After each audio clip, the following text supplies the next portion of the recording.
કાગવાડ ખોડલધામ મંદિરે ગુજરાત પ્રદેશ કોંગ્રેસ સમિતિ દ્વારા ધ્વજારોપણ કાર્યક્રમનું આયોજન કરવામાં આવ્યું હતું.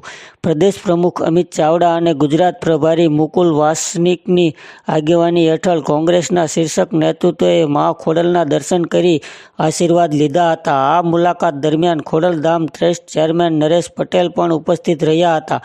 સાથે ગુજરાત કોંગ્રેસના દિગ્ગજ નેતાઓ કાગવાડ ખોડલધામ ખાતે એકત્ર થયા હતા. પ્રદેશ પ્રમુખ અમિત ચાવડા અને પ્રભારી મુકુલ વાસનિકે વિવિધ રીતે ધ્વજારોપણ કર્યું હતું. આ પ્રસંગે વિપક્ષના પૂર્વ નેતા પરેશ ધાનાણી, સાંસદ ગેબીબેન ઠાકોર, જેનીબેન ઠુમ્મર, લલિત વસોયા અને પાલ આંબલિયા સહિતના કોંગ્રેસ આગેવાનોએ મા ખોડલના ચરણોમાં શીશ ઝુકાવી નવા વર્ષના ગુજરાતની જનતા માટે સુખ સમૃદ્ધિની પ્રાર્થના કરી હતી. દર્શન બાદ પ્રદેશ પ્રમુખ અમિત ચાવડાએ રાજ્ય સરકાર પર આકરા પ્રહારો કર્યા હતા. તેમણે જણાવ્યું કે કમોસમી વરસાદને કારણે ખેડૂતો આર્થિક રીતે પાયમાલ થયા છે અને રાજ્યમાં કાયદો વ્યવસ્થાની પરિસ્થિતિ કથળી છે, છતાં સરકાર કોઈ પગલાં લઈ રહી નથી.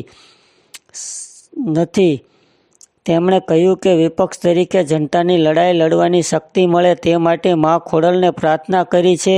તેમજ ચાવડાએ ચૂંટણી પ્રક્રિયા પર પણ સવાલો ઉઠાવતા કહ્યું કે મતદાર યાદીમાં ડુપ્લિકેટ અને ખોટા મતો છે, જેથી ચકાસણી થવી જોઈએ અને ચૂંટણી પંચે ભાજપના એજન્ડા મુજબ કામ ન કરવું જોઈએ. કોંગ્રેસ નેતાઓએ આ મુલાકાતે રાજકીય ગણાવી હતી. ગુજરાત પ્રભારી મુકુલ વાસણીએ જણાવ્યું કે આ મુલાકાત પાછળ કોઈ રાજકીય કે ચૂંટણીપક્ષી એજન્ડા નથી. તેમણે ખોડલધામ ટ્રસ્ટના ચેરમેન નરેશ પટેલ સાથે ટ્રસ્ટની ઓફિસમાં શુભેચ્છા મુલાકાત કરી હતી, જેમાં ખોડલધામના વર્તમાન અને ભવિષ્યના આયોજનો અંગે ચર્ચા કરવામાં આવી હતી.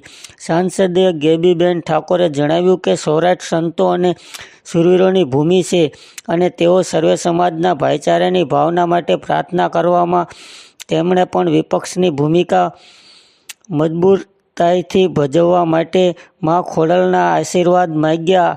તાજેતરમાં અલ્પેશ ઠાકોર સાથે એક મંચ પર દેખાવ મુદ્દે તેમણે સ્પષ્ટતા કરી કે તે ઉત્તર ગુજરાતના ટોટના ધાર્મિક સ્થાને સામાજિક સુધારાનો કાર્યક્રમ હતો અને ત્યાં કોઈ રાજકીય ચર્ચા થઈ નહોતી.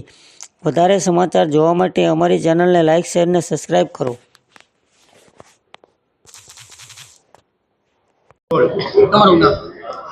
આજે માતાજીની આસ્થાનું પ્રતીક એવા ખોડલધામ મંદિરે કોંગ્રેસ પક્ષના પ્રદેશના પ્રમુખ અમિતભાઈ ચાવડા દ્વારા જે ધજાના કાર્યક્રમનું આયોજન કર્યું છે, ખૂબ સુંદર માતાજીની આસ્થાના એમની કેટલી છે એ દર્શાવે છે. સાથે સાથે કોંગ્રેસ પક્ષમાં જે કાર્યકરો માતાજી સાથે જોડાયેલા છે, કાગવડ ધામ સાથે જોડાયેલા છે, ખોડલધામ સાથે જોડાયેલા છે, એમની પણ આસ્થામાં વધારો થશે અને આના થકી એક પોઝિટિવ મેસેજ આખા સૌરાષ્ટ્રમાં નહીં પરંતુ આખા ગુજરાતમાં જશે એવી આશા વ્યક્ત કરીએ છીએ. અને આને કોઈ રાજકીય રીતે મૂલવવામાં ન આવે કે કોંગ્રેસ પક્ષના આગેવાનો ખોડલધામના શરણે અવારનવાર વાત થાય છે, એના કરતા પણ વધારે માતાજીની આસ્થામાં જે પ્રમાણે અમે માનીએ છીએ, જે પ્રમાણે ભક્તિ કરીએ છીએ, એના લીધે ધજા ચડાવવા માટે આવે છે. ખૂબ સુંદર અને ઉત્કૃષ્ટ કામ કર્યું છે અમિતભાઈ ચાવડાએ, એટલે અભિનંદન આપું છું આપના માધ્યમથી. આજે મા ખોડલના ચરણોમાં નવા વર્ષની શરૂઆત કઈ રીતે જોઈ રહ્યા છો અને શું કાર્યક્રમ છે? નવા વર્ષની શુભલી પ્રભાત, કારતક મહિનાની છઠનો દિવસ છે ને આજે છઠે માં કાગવડવાળી ખોડલના ચરણોમાં પ્રાર્થના કરી, પૂજા કરી અને સમગ્ર ગુજરાતના વંચિત, પીડિત લોકો એનો અવાજ બનવા માટે કોંગ્રેસ પક્ષ સંકલ્પ કરવા જઈ રહ્યો છે. સંપૂર્ણ વિશ્વાસ છે કોંગ્રેસ પાર્ટીના અમારા પ્રદેશ પ્રમુખ માનનીય અમિતભાઈ ચાવડાના નેતૃત્વ તળે, અમારા રાષ્ટ્રીય સંગઠન પ્રભારી રાજ્યસભા સાંસદ માનનીય મુકુલ વાસનિકજીની ઉપસ્થિતિમાં સમગ્ર ગુજરાત પ્રદેશ કોંગ્રેસ સમિતિના વરિષ્ઠ આગેવાનો માના ચરણે આવ્યા છે.